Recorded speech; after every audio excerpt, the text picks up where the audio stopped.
The United States makes the UN work when it wants it to work. And that is exactly the way it should be, because the only question for the United States is what's in our national interest.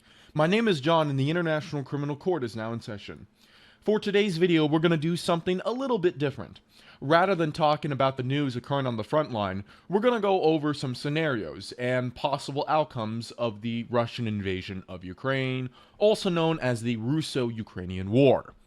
Now, as all of you know by now, the Russian invasion of Ukraine has been going on since February 2022.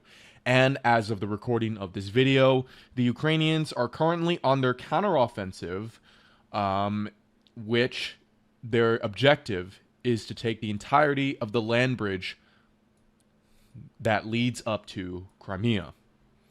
So anyway, let's talk about the possibility of a Russian WAOW offensive occurring. And for those of you who don't know what a WAOW offensive is, it's like this little funny term that I coined in the Defense Politics Asia server on Discord, that is. You know how like this soy face Wojak will go, wow! Like he would be like so excited over even the littlest things. Well, that's sort of like a play on that, and it's kind of funny to me. I never get tired of it. But anyway, but yeah, in this case though, a WAOW offensive, from my point of view, would mean a large-scale offensive. And people in the server, especially other people that I know, who I talk to on the internet, and even in real life, by the way, have talked about the possibility of a Russian WAOW offensive, or large-scale offensive. So, if the Russians were to start such an attack, where would it take place? Well, the first obvious candidate would be in Kharkiv, also known as Kharkov Oblast. Now, this is sort of happening, maybe. They're trying to take the left bank of the Oskar River here, which is this area here, in Kharkiv Oblast. It all starts, of course, with Kupiansk, and then after Kupiansk, they will likely then take the entirety of the left bank of the Oskar River, and it would, of course, lead them down to Liman. So, I wouldn't call this a large-scale offensive, by the way. It's more of like a medium-scale offensive. Like, it's not big, but it's also not too small either, like it was in Bakhmut in Mariinka. And by the way, the Battle of Mariinka is still very much ongoing, like right now. Basically, officially, nobody has official control over the town, although majority of it, around like 75 to 80% of it, is under Russian control, including the center of the town itself. And by the way, Mariinka is a suburb of the city of Donetsk, which is the regional capital of the Donetsk Oblast, aka the Donetsk People's Republic. So, yeah, the first obvious candidate for a large-scale Russian offensive would be in the Kharkiv Oblast. And Kharkiv Oblast, by the way, is considered to be one of the, basically, one of the heartlands of Russian Ukraine. Basically, like, where all the Russians in Ukraine are, like, resided. So, if such an offensive were to occur, Russia would obviously try to retake the city of Izium, which is here. Izium was lost in the infamous Kharkiv counteroffensive last September in 2022, and there's no doubt in my mind that, considering how crucial it is, because it would lead up south to Slavyansk and Kramatorsk effectively. In addition to that, it would also lead up to Chuihiv and Kharkiv, or Kharkov, city itself.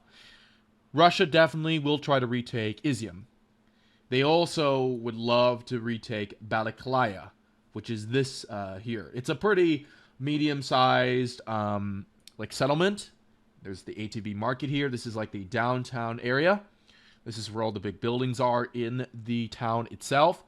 But yeah, they would love to retake Balaklaya. And yeah, so yeah, in the event of a big Russian offensive in Kharkiv Oblast, I am absolutely certain that any possible attack would have them maybe try to retake everything left bank of the Servetsky Donets, which is also known as the Donets River, or Donets Basin, which is basically this whole area here. And I think one of the crucial crossing points would then be Chuihiv, also known as Chuigiv. But yeah. So Russia would love to really take Chuigiv, because then that would basically separate them between them and Kharkiv city itself, which the Russians consider to be the Russian capital of Russian Ukraine, besides Donetsk itself. Now, officially right now, Donetsk is the capital of Russian-occupied Ukraine, but that could all, of course, change if Kharkiv falls to Russia. But that may be years from now, or maybe it will never happen. So, yeah. Sovietsky Donetsk would be my best guess, along with basically everything on the Oskar River. That would be my first guess for a Russian offensive in Kharkiv, though it wouldn't surprise me, of course, if the Russians tried to basically retake everything they lost here, which is just up north, basically like the northern outskirts and suburbs of Kharkiv, especially Derhachi, which, by the way, I think at some point was under the control of Russia during the early phase of the war. It doesn't really point out specifically that Derhachi was under Russian control, though the blue dots that you're seeing right now on screen are places that were once under Russian control, officially, at least according to Syriac maps. So let's collapse the map legend here, and let's get back. All right, here we go. So yeah, they would try to retake basically the northern outskirts and even the more bordering areas, especially with Sumy Oblast. So that leads me to the next possible scenario for a Russian WAOW offensive. Chernigov and Sumy. Now, as all of you remember, last year, that is, the first big attack by Russia, besides, of course, East and South, was in Chernigov and Sumy. And they wanted to take these two areas here because they wanted to do a full bull rush, like a full blitzkrieg on Kharkiv and Kiev, which is, of course, the capital of Ukraine and the largest city in all of Ukraine. So, yeah, they wanted to take Chernigov and Sumy, and when that didn't work out, I guess they settled out some deal, I think, which negotiated their smooth withdrawal from these two areas here. Now, in retrospective, if you're the Russians, you're pulling your hair because it turned out that agreement was a huge mistake. Because the Ukrainians never wanted the Russians to agree to a deal in which they would stay in their claimed territories. So even though Ukrainians got Chernigov and Sumy back, the Russians did not withdraw from the rest of Ukraine. So it left them unsatisfied. So in the event of a second Russian WAOW offensive in this area here in northeastern Ukraine, it's definitely going to be Chernigov and Sumy. Now, will the Russians do the unthinkable and go for Kiev again? No, I don't think so. I don't think they're going to go for the right bank of Ukraine, the right bank area of Kiev. That's not going to happen. They certainly could try to go, maybe at least partially besiege left bank Kiev, which is the eastern section of the city, which is arguably around 30 to 40% of Kiev itself. So that would mean suburbs like Brovary, which is a pretty large suburb in Ukraine, or of east of Kiev, could be another target of the Russians again, because Russians did try to take Brovary at one point and they failed to do so. They could try to go for Boryspil again, and if they were to take Boryspil, that would effectively hand them control of the largest airport in all of Ukraine, both military and civilian. So yeah, taking Boryspil would be huge for Russia, and it could make things easy for them if they wanted to launch, I don't know, I guess more kamikaze, Shahid, grain drones or something like that into the western section of the city. So yeah, the Russians would really love to have East Kiev and its suburbs under the control. And there's no doubt in my mind that if left bank Ukraine were to come under their control, completely, including East Kiev, I am absolutely certain that the Rada, which is the cabinet or legislature of Ukraine, including Zelensky himself, they would all effectively evacuate Kiev and probably go to Lviv or Lvov or Lwów, depending on how you pronounce it in Russian, Polish, and Ukrainian. They would definitely go to Lviv and I guess make it effectively their new capital. I am absolutely certain that they'll do that. Zaluzhny, Budinov, and I guess maybe Kalichko and Syrski, depending on how you pronounce them, by the way, because I think I may have gotten it wrong. They may all stick behind in Kiev to defend the city from the Russian invasion. So, yeah, I don't honestly think overall that Russians are going to try to go for Kiev again from this direction here. I don't think they're going to do that again. I think next time around, they're just going to stick to the eastern side of the city and its suburbs, and that will do it. Russians also certainly need to take not just Kiev, but they also need to take everything on the left bank of Ukraine. So that would mean entering a large chunk of Cherkasy Oblast. And this is like one of the big towns here. I don't know how to pronounce this one.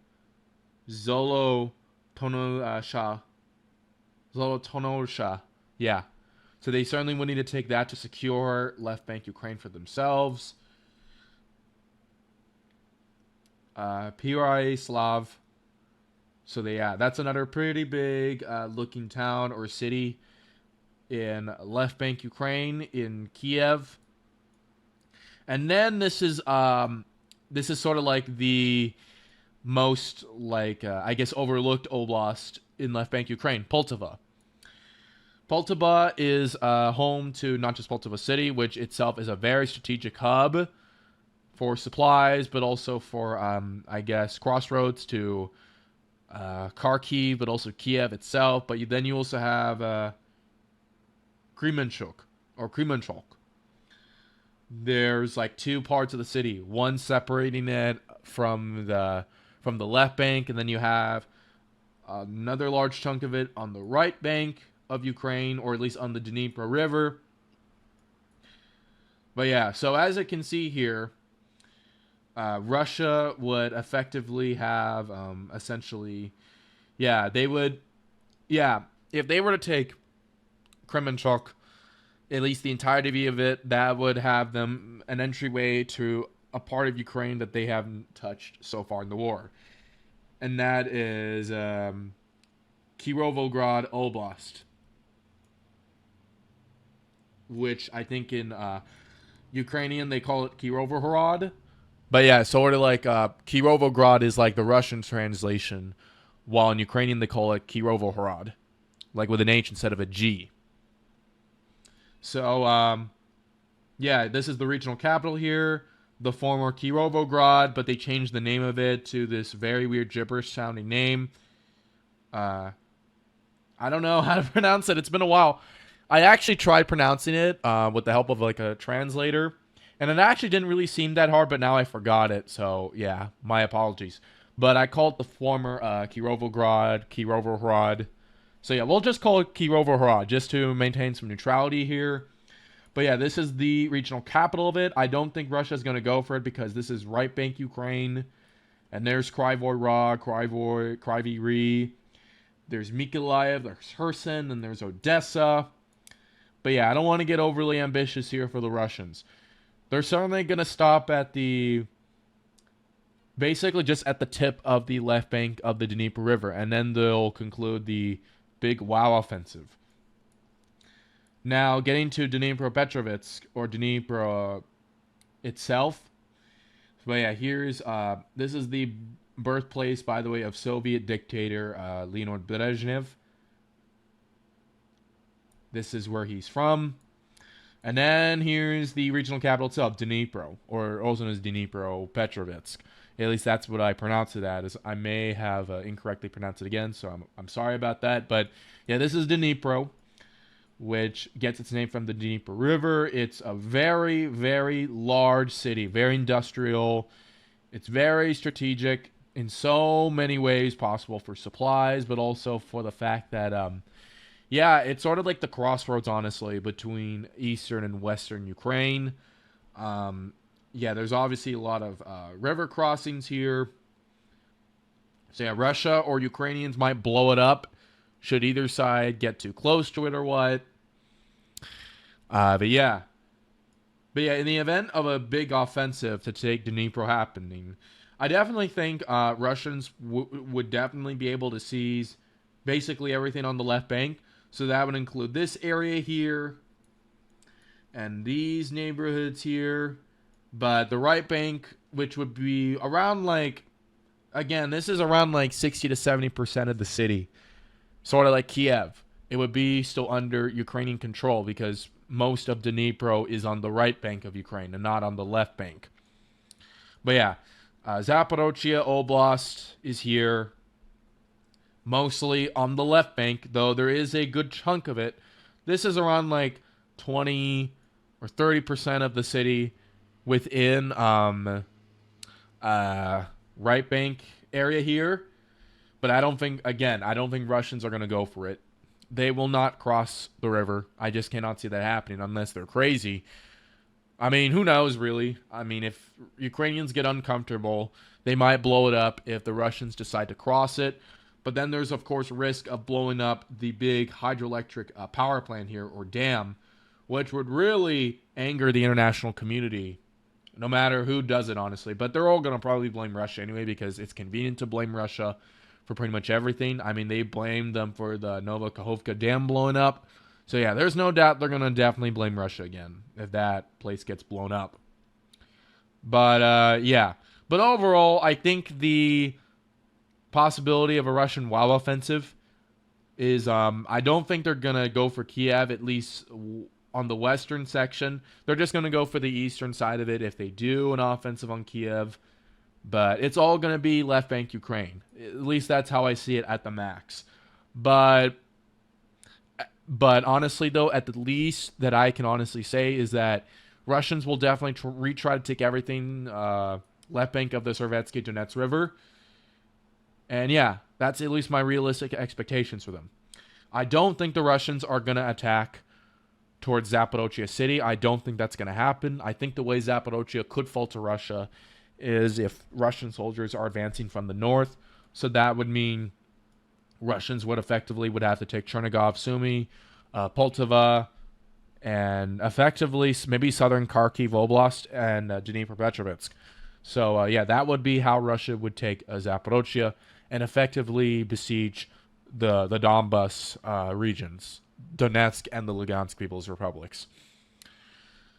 So yeah, as for the Ukrainians, though, they're essentially doing what I always thought they were going to do, honestly, and that's basically advancing towards the south, taking the land bridge area, and just hoping that Russians will finally run away, sort of like they did last year in Kherson and Kharkiv.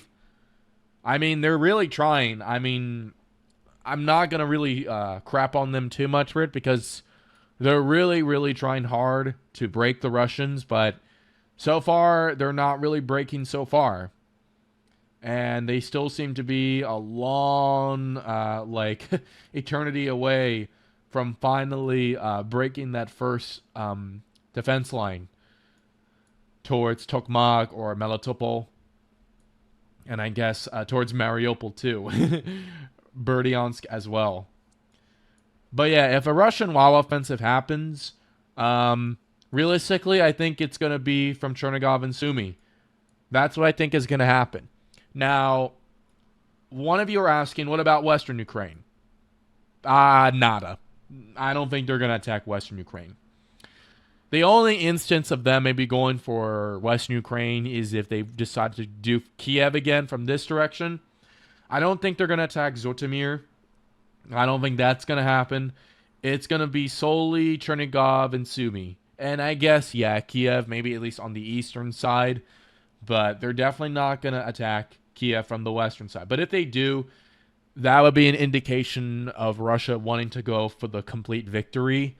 Because here's what I predict is going to happen if Russia takes Kiev. Because I actually had this discussion with one of the administrators in the DPA Discord, who himself is partly Ukrainian. He predicts that if Kiev falls to Russia, this is a big if because I'm not saying it's going to ever happen. It could never happen. But if Kiev were to fall to Russia, what would happen is that he anticipates the fall of most regional capitals quite quickly. And none of them are going to be scarred by battle, none of that. They're all going to be left unharmed. They're going to be just fine, and they're all just going to fall peacefully to Russia. So expect big cities like Bila Surfka to fall peacefully to Russia. He anticipates Cherkasy to fall peacefully to Russia. He anticipates, I guess, Uman to fall peacefully to Russia. He anticipates Kirovograd, Mykolaiv. Oops, sorry about that. It glitched out for no reason. Kherson, again, just like sort of like last year in March. Kryvyi, and yes, of course, yes, Odessa. To all fall to Russia peacefully. While the only parts of it that could fall with a fight maybe are Zotomir, Vanestia, Ternopil, Ravine, Lutsk, Lviv, Ivano-Frankivsk or Ivano-Frankivsk, and Uzhhorod right here. This is like Transcarpathia already. So this is like way far from everything. It's probably like one of the safest, if not the safest city in Ukraine right now. But what he anticipates will happen is that everything here, and maybe I guess here, will all fall without a fight to Russia. Sort of like how the Taliban took over Afghanistan. So it's going to basically depend on what happens in Kiev and I guess left bank Ukraine itself, because for all we know, Ukraine could finally just wave the white flag if Russia takes left bank Ukraine, because the left Kharkiv would fall in this instance, along with Zaporozhye, which would effectively be a good chunk of their, I guess, energy resources, like civilian infrastructure resources. And then you would have, of course, the land bridge to Crimea still being under Russian control. If anything, cemented Russian control. Yeah. Ukraine could just effectively wave the white flag, and maybe the whole area here could become either a neutral buffer state or some Russian puppet state, sort of like Belarus here. But yeah, that's what could happen, honestly. But yeah, personally for me, what I think will happen is that if Russia takes Kiev, there's definitely going to be resistance here. No question about it. Maybe except here in Transcarpathia, maybe. But other than that, honestly, there will certainly be resistance towards a Russian takeover of Ukraine in these areas. They certainly will continue to resist it. Now, there's a possibility Russia could just be like, you know what? You can have it. You can join NATO, join the EU, all you want. We don't care, because we already got pretty much most what we wanted. Goodbye. Peace out. We're now going to build a border wall here in this area. Have fun with your little rump state. And that would be it.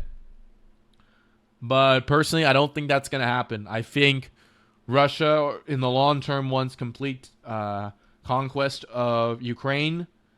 And, yeah, it won't shock me at all if a big insurgency were to start in this area, and that it would take years for Russia to squash. Sort of like it was in the old USSR post-World War II. So, yeah. So, yeah, that's it. That's going to be it for today's video, everybody. I hope you all found this pretty interesting. Yeah, comment below on what you think a Russian WAOW offensive could look like, and what the Ukrainians could do to maybe achieve victory, because there's nothing really to say too much about what the Ukrainians could do, because they're pretty much doing what I'm expecting them to do. I mean, there's only one thing for them to really do, and that's basically retaking the whole land bridge area, and that's effectively the ball game for Russia in Ukraine. But yeah, I would like to get your your thoughts on what a Russian WAOW offensive could look like, and what location you guys would think would be the likeliest place for this so-called offensive to take place in. So yeah, I hope all of you have a great day, and yeah, I'll see you all in the next video. Peace out. Bye. Hey guys, this is me here, and I forgot to mention in the video itself proper that I personally don't think that the Russian large-scale WAOW offensive is going to occur until the Russians feel that it is safe enough to do it. So that would, of course, mean that the Ukrainians would be exhausted of all their Western equipment, ammunition, and, of course, manpower.